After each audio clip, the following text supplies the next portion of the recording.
இஸ்லாமியர்களுடைய நலனுக்காகவும் வெளிப்படைத்தன்மைக்காகவும் தான் வக்ஃபு திருத்த மசோதா நிறைவேற்றிருக்கணும் மத்திய அரசு சொல்றாங்க. எந்த சரத்துல இஸ்லாமியருக்கு எதிராக இருக்குன்னு நீங்க சொல்லுங்க. நீங்க எந்த சரத்துல இஸ்லாமியருக்கு எதிராக இருக்குதுன்றதை நீங்க கேக்குறீங்க. இஸ்லாமியர்கள் அதுல பாதிக்கப்படுகிறார்கள்.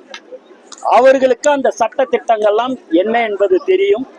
எதற்கு தேவையில்லாமல் அவங்களுடைய சொத்துல, உங்க வீட்டு சொத்து இருக்குது, அதுல இன்னொருத்தவங்க போய் அந்த சொத்துல பங்கு கொள்றோம் இல்ல அதுல நாங்க இருக்கலாம்ன்றது எந்த விதத்துல நியாயம்?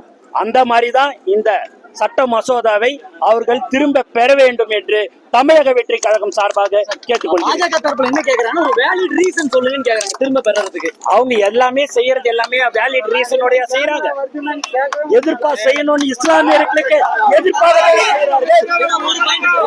என்ன சார் ஒரு பாயிண்ட்? இஸ்லாமியர்களுக்கு மக்கள் தானே தேர்ந்தெடுத்தாங்க. மத்திய அரசு, ஒன்றிய அரசை மக்கள் தேர்ந்தெடுக்கும் போது மக்கள் எந்த விருப்பத்தை சொல்கிறார்களோ அதுபடிதான் அரசு இருக்க வேண்டும்.